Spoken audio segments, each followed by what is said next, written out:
Hello and welcome to the Maritime Warrior. This is Wrestler Spotlight. I am joined by the unofficial BSHL podcast and unofficial Maritime Wrestling podcast co-host, Big Boss Corey Robbie Show. How's it going?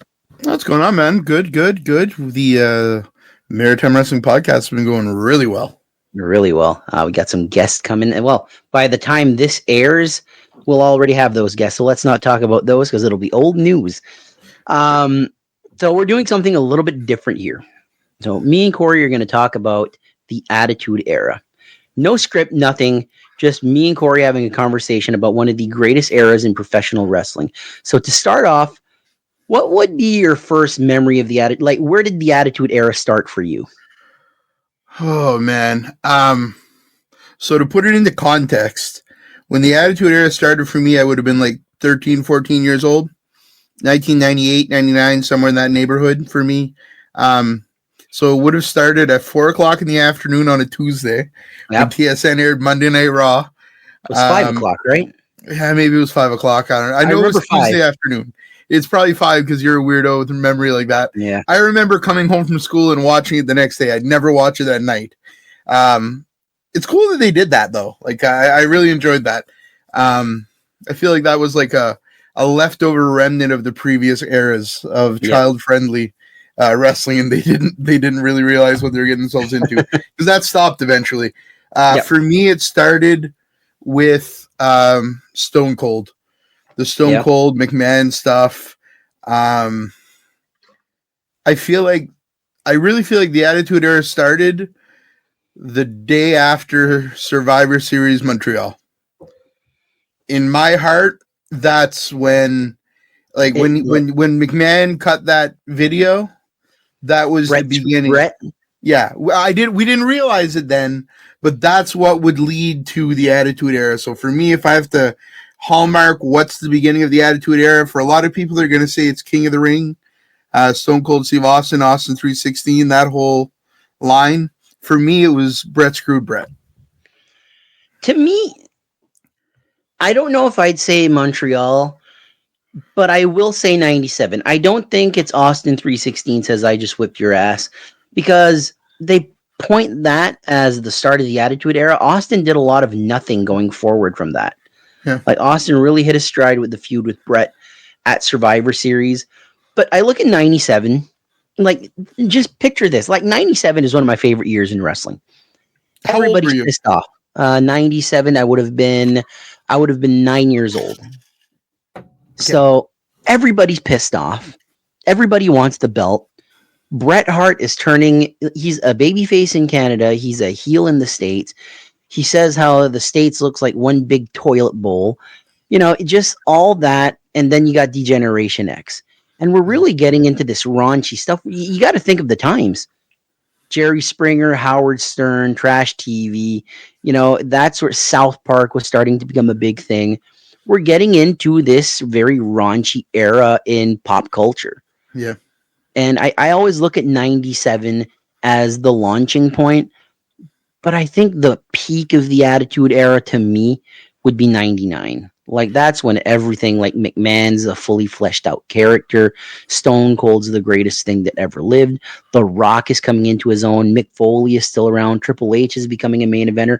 Undertaker is Satan for some reason. Yep. Kane is becoming a fleshed out character. Like, one more thing that you got to say about the Attitude Era. Everybody had a storyline.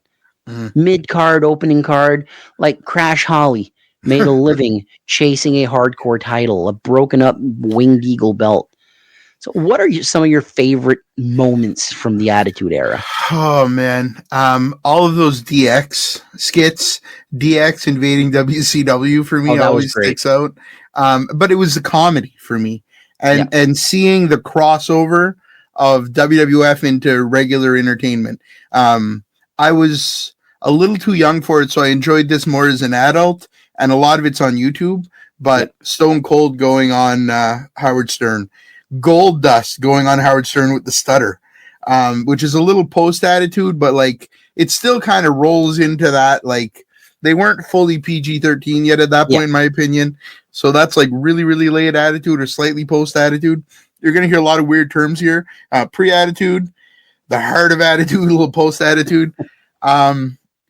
Yeah, for me, it was those crossovers to those late night shows or the Howard Sterns and how mainstream it became.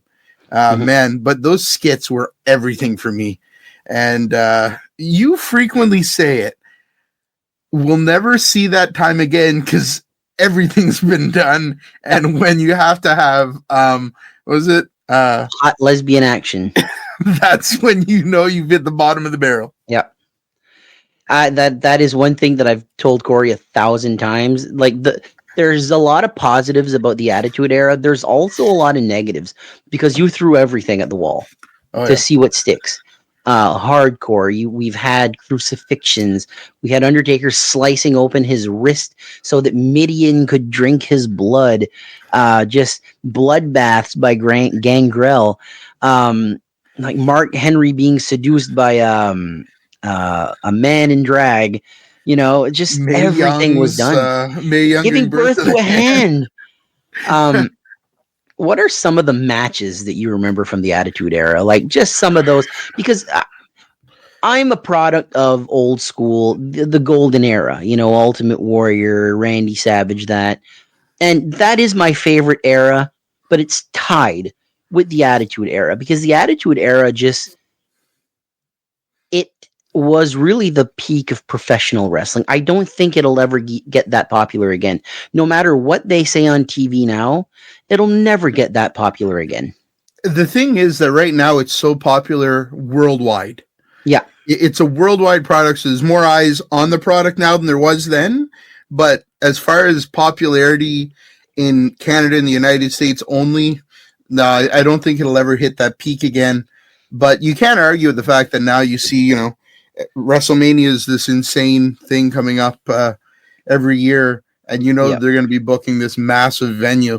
I remember my favorite match, and it's going to sound weird, but WrestleMania 2000, so WrestleMania 16, they had that ladder match, which was like the precursor to TLC. Yeah. And then the TLC match at WrestleMania 17. The X7. Yeah. Those are some sick matches, man.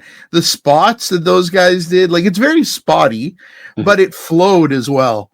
And like you have to say, as two Canadians, two proud Canadians, Canadians had a huge impact on the Attitude Era.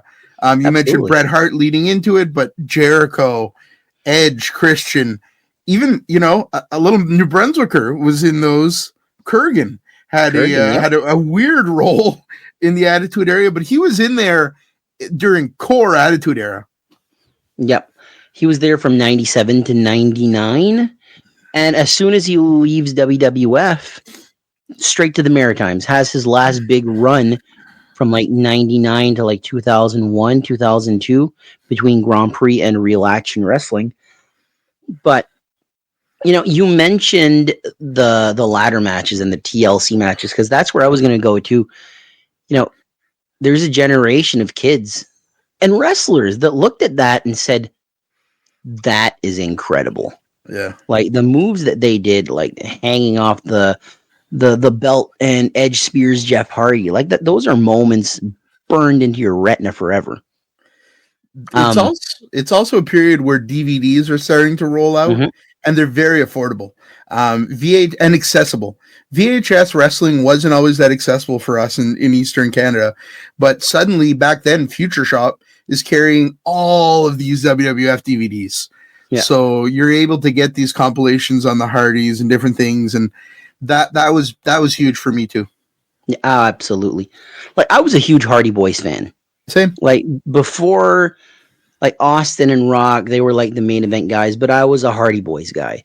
And I always used to do a front flip. I used to love going on a trampoline doing a front flip. So Jeff Hardy did the Swanton. So Jeff was my guy back then. I can say at one point Jeff Hardy was my favorite active wrestler. Cool. But let's get to the Rock and Stone Cold, because would you say that the absolute peak of the Attitude Era was WrestleMania X7?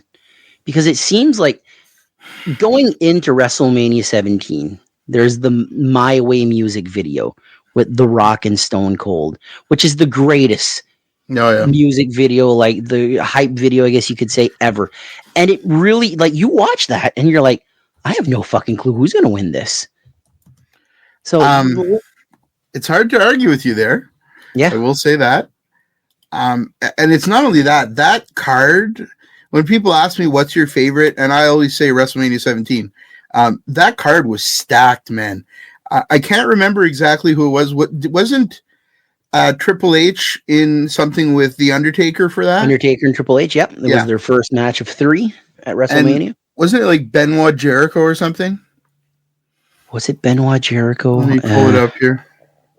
Oh, no, it was Benoit Angle. That's what it was. It was Benoit Angle, which was also insane. Yeah. The gimmick battle royal happened at WrestleMania 17, which for whatever reason stuck in my mind because they know that all the people that are hardcore WrestleMania 17 people are growing up on those characters. Yeah. So it was very nostalgic for a lot of us. I would say that's where it peaked, or that's where it erupted. That was really the first time that they had a stadium WrestleMania in a while. Yeah. Well, a lot of people say that 17 is the peak because the hero turns bad and Austin aligns with Vince, and we get the alliance, which is probably the most unfortunate storyline ever. Like the potential with WWF versus WCW, and then you mix in ECW. The potential there is just unbelievable. You could have made the best business ever.